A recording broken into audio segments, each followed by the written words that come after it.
Bom dia mais uma vez para aqueles irmãos que não estavam aqui quando nós começamos. Obrigado pela sua presença aqui conosco. Meu nome é Alessandro, para você que não me conhece, sou pastor auxiliar nessa igreja. O pastor Cláudio é o responsável, o presidente dessa igreja, e ele está em São Paulo, como foi dito aqui, em uma das nossas plantações. E o irmão Luiz, o presbítero também dessa igreja, está em Itaipuaçu, onde nós também temos uma outra plantação. Bem, eu quero bem rapidamente conversar com vocês sobre algo que eu acabei essa semana pensando um pouquinho sobre a vida de Neemias, e dali eu tirei uma aplicação, e era justamente essa aplicação que eu queria compartilhar com vocês.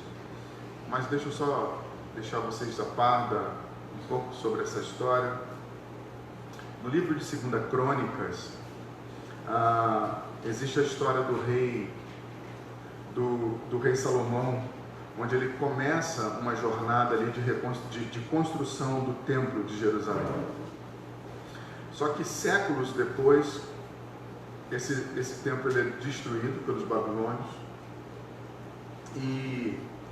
e aí a história continua, vai falar do exílio desse povo, mas também vai falar sobre o retorno deles para Jerusalém, por conta de um decreto que o imperador Ciro assina naquele momento, decretando a volta deles por parte. Eles não voltam totalmente juntos de uma única vez, mas eles vêm por parte, eles vão voltando. E esse primeiro retorno é através de Zorobabel, que vai lá e reconstrói o templo.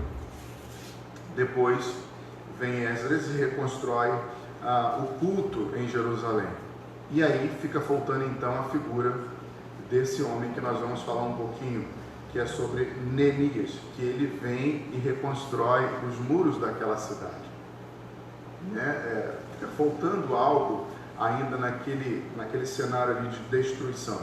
Constrói-se o templo, Esdras vem e começa a trazer a palavra de Deus novamente. A palavra de Deus ela é falada, ela é lida, e aí Neemias então é o responsável por trazer, ou pelo menos para trazer segurança para aquelas pessoas, para aquele povo que está ali, reconstruindo então os seus muros. A cidade ainda continuava em xeque. Naquela época elas não só tinham muralhas, os muros altos, por conta de outros povos, dos seus inimigos, mas também, se você for ler alguns historiadores, eles vão falar a respeito até mesmo de animais ferozes que invadiam aqueles lugares e acabavam assim matando as pessoas. Então tinha todo um contexto, não só por parte dos inimigos dos outros povos, mas também por conta dos perigos de animais. Então essas cidades antigas, elas precisavam ter muros altos, elas precisavam ter muralhas justamente para isso. E ali está uma pessoa que possivelmente ele já seria um bisneto daquela geração que estava lá na Babilônia. Ele possivelmente tenha sido um bisneto daqueles primeiros homens, daquelas primeiras famílias que foram levadas para o exílio. Então é Neemias que agora entra nesse cenário, nessa história, e para reconstruir os muros de Jerusalém. É óbvio que nós já vimos, através desse texto, muitas aplicações, que eu não vou aqui, talvez, ficar repetindo para vocês, mas vocês sabem da importância da palavra de Deus dentro do nosso contexto de vida. Vocês entendem que nós somos filhos de Deus, somos uma igreja e constantemente estamos em guerra contra o nosso inimigo, inimigo das nossas almas, e vocês sabem que nós somos salvos pela graça de Deus, mas ainda nessa terra nós sofremos essas tempestades, sofremos esses problemas que, como dizia a minha mãe, a gente ouve, os problemas eles não dão em poste, eles dão nas pessoas, e não significa que o fato de eu ser um cristão, eu não vou ser assolado por essas coisas. A diferença é que quando eu sou assolado por essas coisas, eu tenho um Deus que garante que Ele nunca me deixa. Essa é a diferença. Que quando eu estou em uma tempestade, quando eu estou num vendaval, Ele diz para que eu fique quieto, para que eu confie nele, e Ele fará aquilo que é melhor para mim. Então, a gente pode tirar muitas coisas desse texto, sobre essa estrutura familiar, estrutura da nossa casa, estrutura da nossa vida, e entendendo que essas coisas que foram feitas aqui nessa reconstrução, elas são importantes para a nossa vida. Mas eu acabei partindo para um outro lado, e era justamente isso que eu queria falar com vocês, mas eu quero ler o texto até para que vocês possam caminharem comigo. Neemias capítulo 1, do versículo 1 ao 7 diz o seguinte: a palavra de Neemias, filho de Acalias, no mês de Quisleu, no 20º ano, enquanto eu estava na cidade de Suzã. Anani, um dos meus irmãos, veio de Judá com alguns outros homens, e eu lhes perguntei acerca dos judeus que restavam e os sobreviventes do cativo, e também sobre Jerusalém.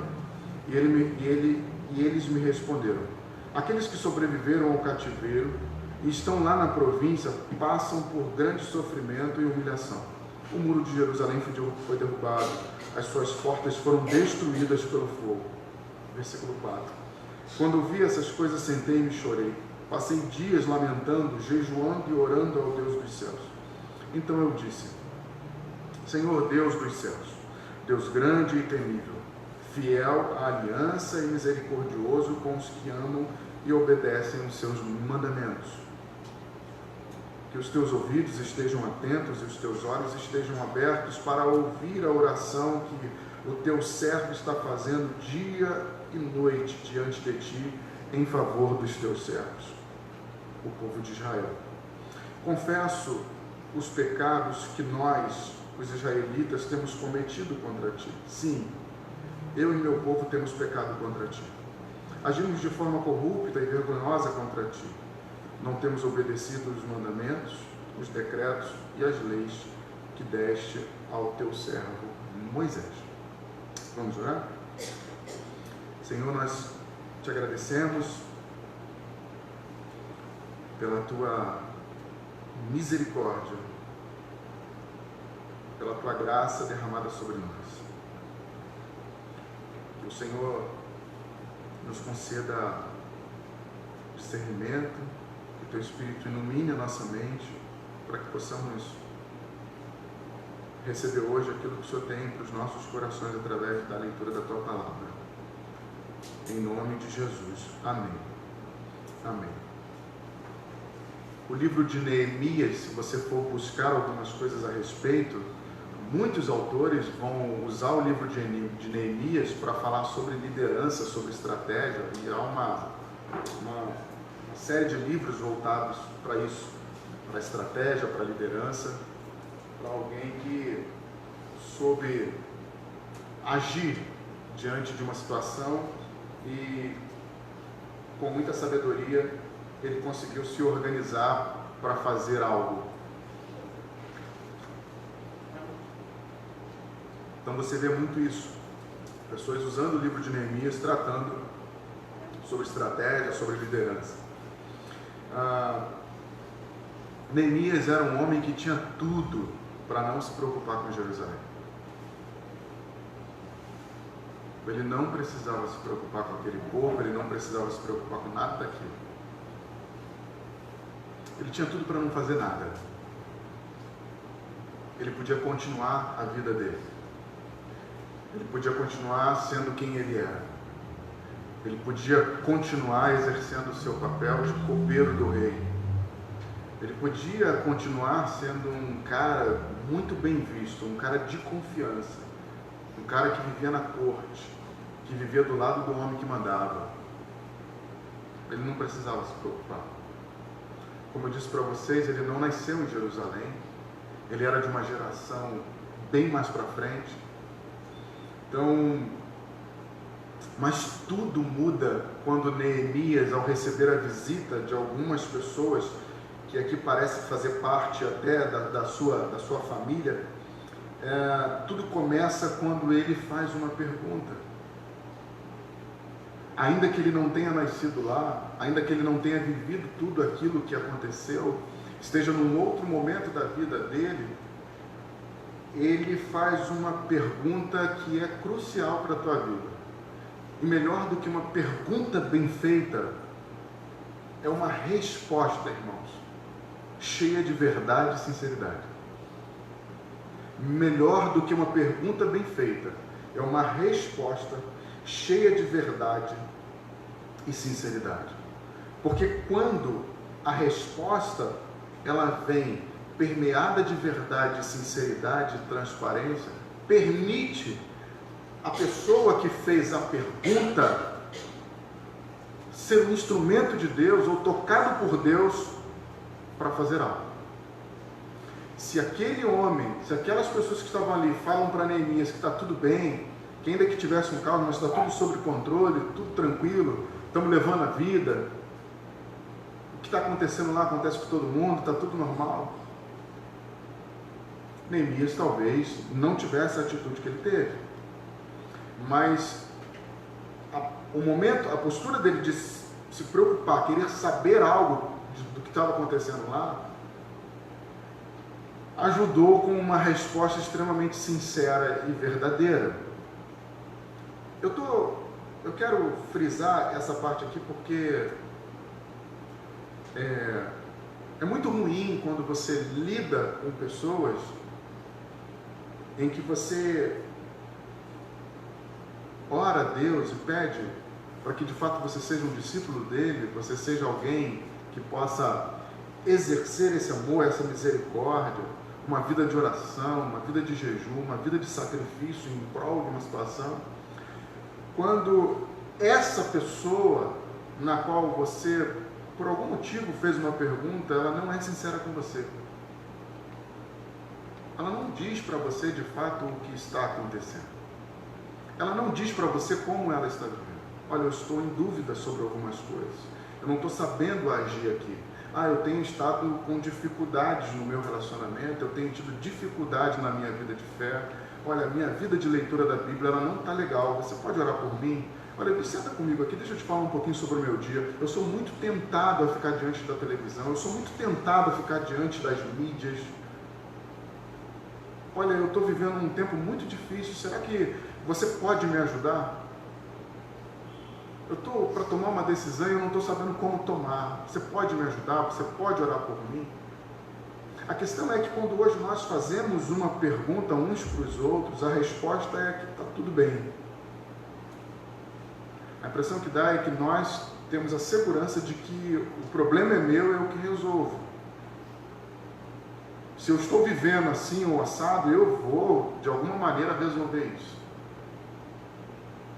Queremos, de fato, hoje usamos uma máscara por conta da Covid.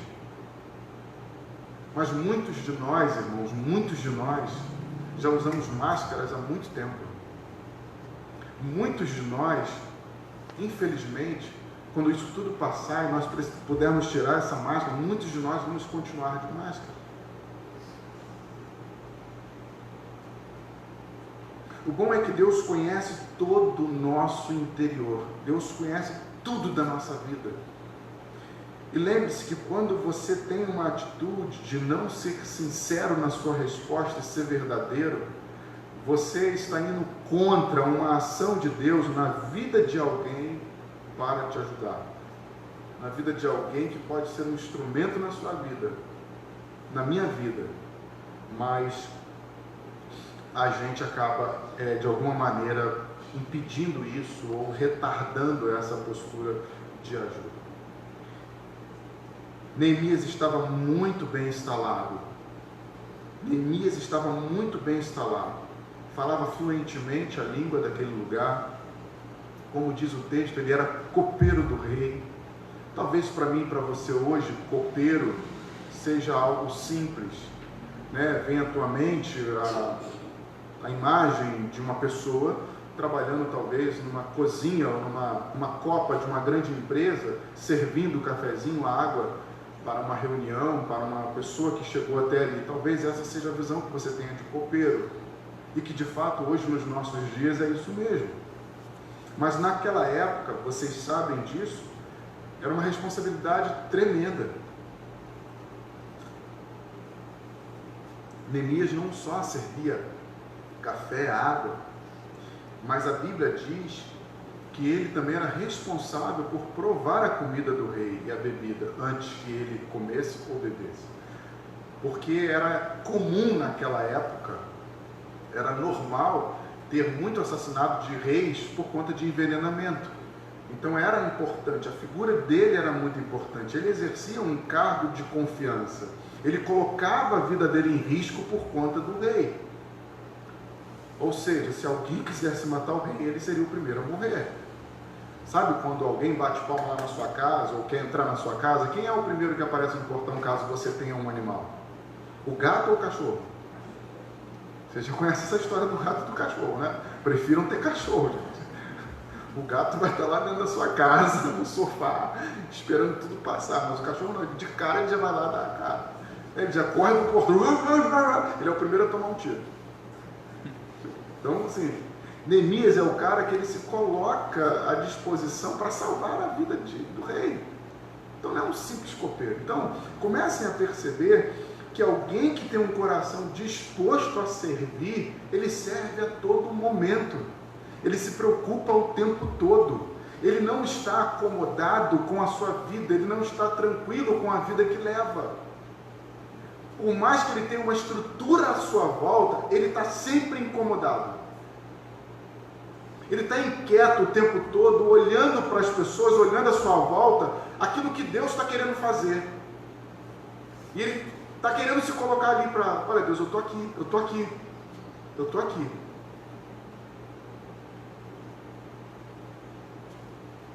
Essa foi uma postura. Essa é uma postura interessante de alguém que conhece a Deus. Neemias, ele conhece muito a Deus, ele conhece as leis e ele sabe que o povo tinha pecado contra o Senhor, estava em desobediência e não estava mais respeitando as leis de Moisés e os mandamentos. Irmãos, e quando nós começamos a perceber isso à nossa volta, quando nós começamos a perceber coisas estranhas acontecendo à nossa volta que não condiz com a palavra de Deus, nós precisamos fazer perguntas. Nós precisamos questionar. Nós precisamos fazer pergunta para as pessoas e fazer pergunta para nós mesmos. Por que eu estou assim? Por que eu estou vivendo assim? Por que eu estou tomando essa decisão? Por que as minhas atitudes são sempre dessa maneira?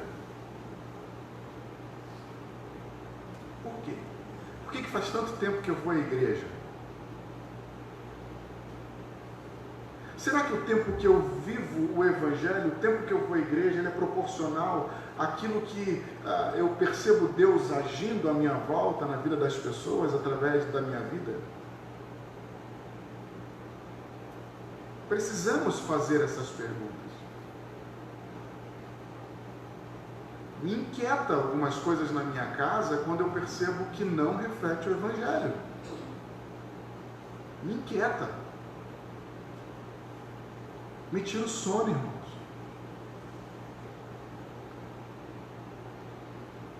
Eu tento mudar a minha maneira.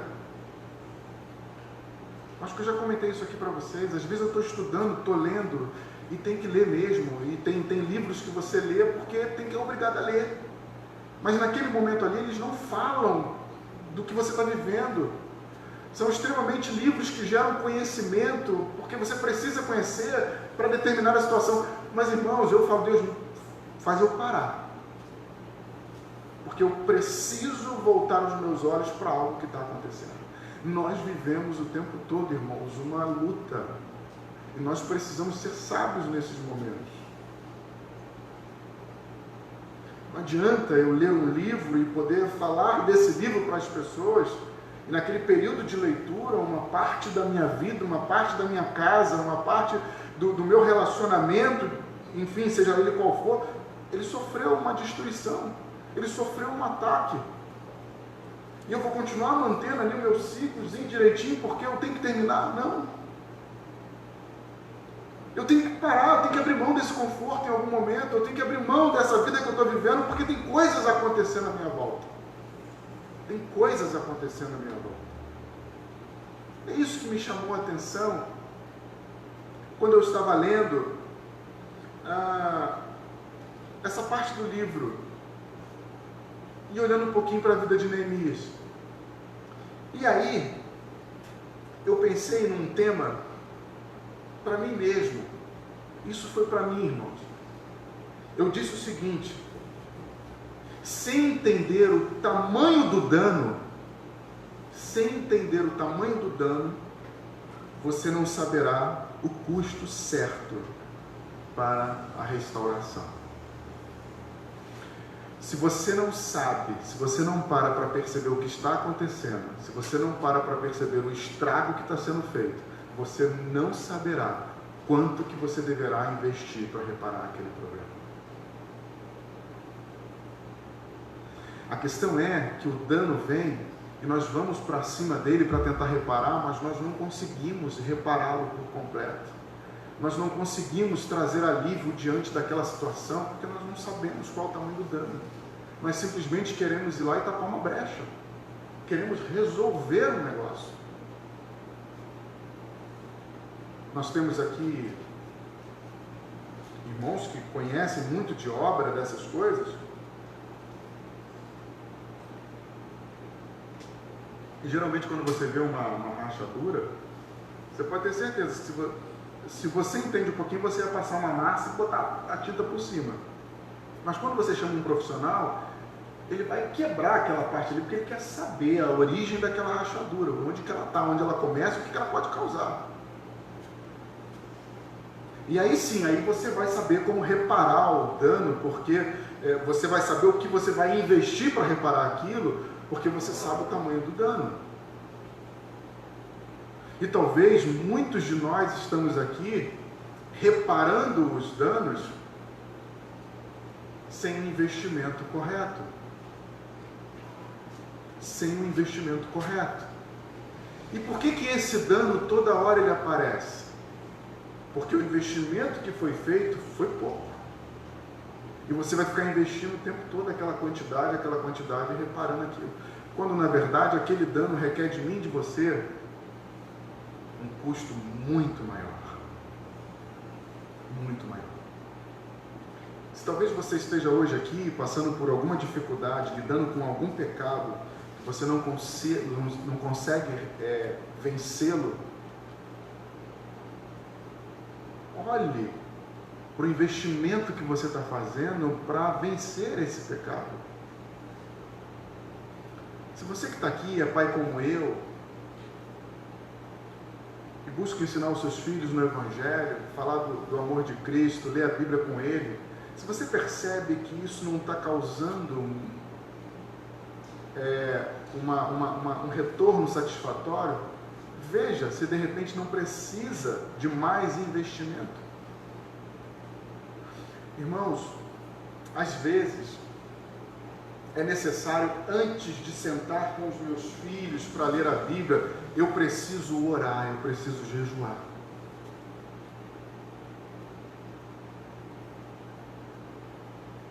Não é simplesmente sentar, a Bíblia, ler e orar com eles.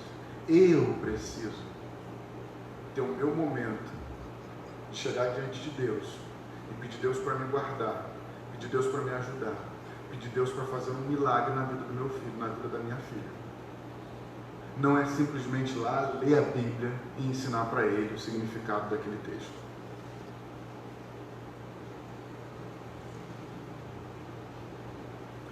Neemias, ele abre mão de tudo. Ele muda, ele sai daquele lugar, ele perde aquele conforto dele e ele vai para um lugar dificílimo.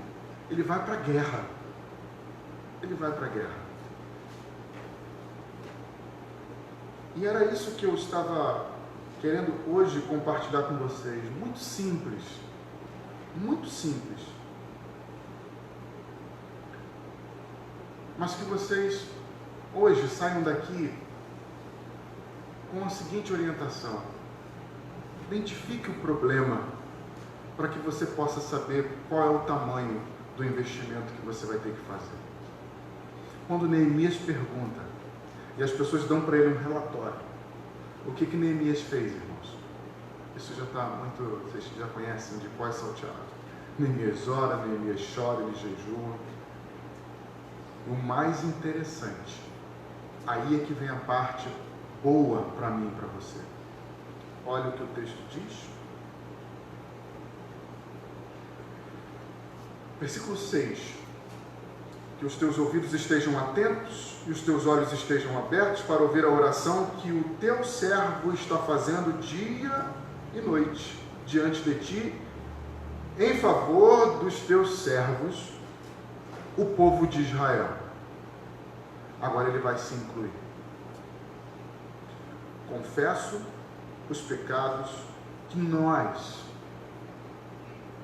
temos cometido contra ti. Quando eu percebo algo na vida dos meus filhos, quando eu percebo algo na igreja, quando eu percebo algo na vida de um irmão, aquilo precisa me afetar. Precisa me afetar.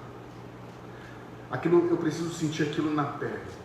Sabe quando alguém chega para você e diz, olha, eu estou enfrentando um problema?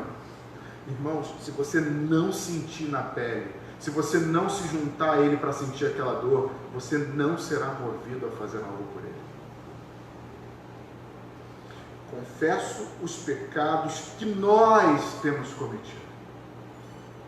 Então, quando tem algo dentro de um lar, quando tem algo dentro de uma igreja, quando tem algo dentro de um relacionamento, seja ele qual for, quando tem algo acontecendo, irmãos, eu não saio de cena, vejo o problema, não, eu me envolvo nele, porque o ser humano sofre por falta de conhecimento, ele sofre porque peca, porque ele é pecador, e muitos continuam sofrendo porque vivem no pecado.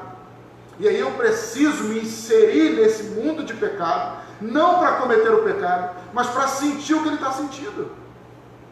E eu acho que ninguém precisa aqui cometer o pecado que o irmão está cometendo para saber o quanto isso é danoso, mas só em saber o que o irmão está vivendo, eu já consigo sim, diante de Deus, me humilhar,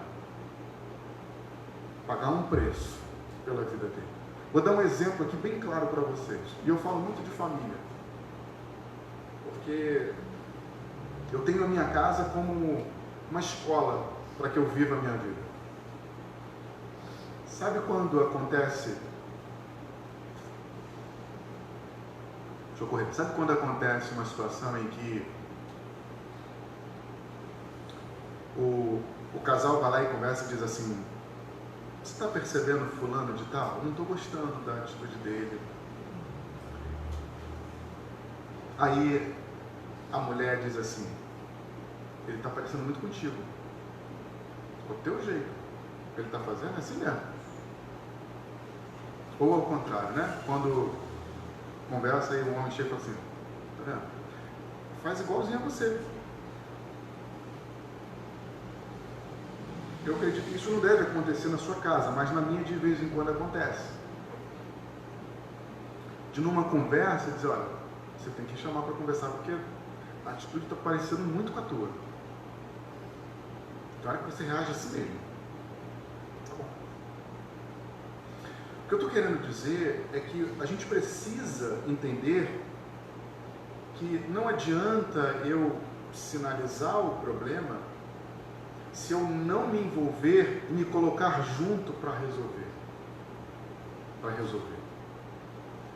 E aí a gente vive naquela guerra, ele parece com você, ela parece contigo, e ele faz isso porque te vê fazendo. Não, sabe o que você tem que fazer? Ora por ele, ora por ela, e quando vocês estiverem firmes, vocês vão conseguir lidar com os filhos. Enquanto a gente achar que o problema é de fulano, que ele está assim, que ele está assado, eu estou dizendo para ele o seguinte, resolva. Resolva porque está assim por tua causa.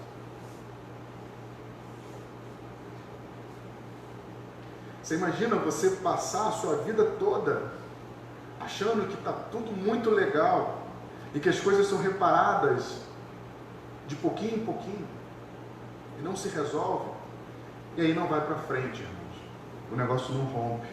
A gente não passa de fase na nossa vida. E para encerrar,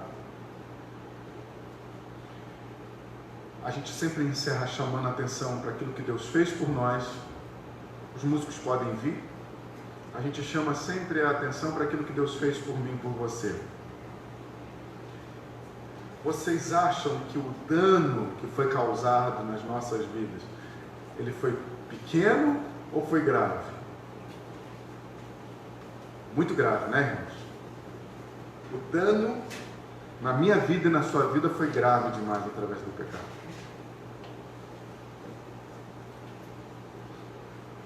Deus repara o problema, Ele percebe o dano e Ele entende que Ele deveria fazer algo muito grande, que ninguém poderia fazer. Ninguém.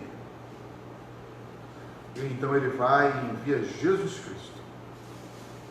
Olha que final legal, né? Ninguém imaginava isso. A questão é que quando nós ouvimos essas coisas, isso já entra no meu ouvido e no seu como algo de todos os dias, de todas as horas. Cristo morreu na cruz, que bom, que alegria. Hoje eu sou salvo. Mas a Bíblia diz que Ele enfrentou todas essas coisas como homem. Ele viveu onde nós estávamos, onde nós vivemos hoje. Ele passou por muitas coisas. Foi traído, não foi bem aceito nos lugares por onde ele esteve. Muitas coisas. Para que um dano fosse reparado. Para que uma vida fosse restaurada. E aí, irmãos, eu queria encerrar pedindo para que vocês hoje vá para casa pensando nisso. Se você não souber o tamanho do dano, você não saberá usar os recursos necessários para restaurar. Talvez muitos de nós hoje não estejamos reparando algumas situações na nossa vida, porque não estamos percebendo o tamanho do dano. O tamanho do dano. Vai chegar uma hora que não vai ter mais como reparar. E aí a ruína vai ser total. Isso é um perigo. Isso é um perigo. Vamos ficar de pé? Vamos orar? Ore a Deus. Reparou o dano? Agora ore a Deus. Jejua. Chora diante do Senhor. Busca o Senhor. E aí vai lá e encara o problema para restaurar. Você pode ter certeza que esse processo ele vai ganhar muito. Ainda que você perca tempo, entre aspas, né? Orando, jejuando, lendo a Bíblia. Quando você chegar para conversar, quando você chegar para resolver, você pode ter certeza que vai ser mais rápido. Você vai estar preparado por Deus para enfrentar aquilo. E as coisas vão começar a mudar em nome de Jesus. Em tudo na nossa vida. Em tudo. Amém? Pai querido, nós te louvamos, te agradecemos por essa manhã. Obrigado porque Cristo na cruz reparou o dano nas nossas vidas. Mas é bem verdade que ainda vivemos nesse mundo, num corpo que peca, que é tentado o tempo todo, Senhor, pelo sistema desse mundo, por Satanás, que tenta, Senhor, nos enganar com tantas coisas. E às vezes nós cedemos. Mas nós temos o Teu Espírito Santo que intercede por nós. E aí somos despertados. É apresentado para nós aquela vida de pecado, é apresentado para nós aquele problema, aquela situação. Aí é que vem a questão. Como estamos agindo? Como estamos agindo? Nos dê sabedoria, Senhor, para entender. Para entender que não é possível alguém que entende que é discípulo de Cristo passar a maior parte da sua vida em redes sociais. Passar muito tempo da sua vida escravizado por um pecado, sem lutar contra ele. Passar a maior parte da sua vida vindo à igreja, sem ser um discípulo, sem ser um sacerdote santo, que se entrega pela vida das outras pessoas. Deus, em nome de Jesus, transforma a nossa vida. Transforma a nossa vida. Talvez hoje, Senhor, seja o dia de responder aquela pergunta que o Senhor fez para os discípulos. E vocês, o que vocês pensam que eu sou?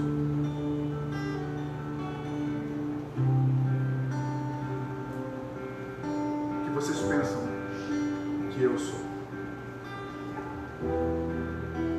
Talvez a boca, a língua fale que tu és Cristo, Filho de Deus, mas no meu coração diga que você não é o meu Senhor. Diga que eu viverei contigo até um ponto da minha vida, mas aqui não preciso de você. Deus, em nome de Jesus Cristo, em nome de Jesus Cristo,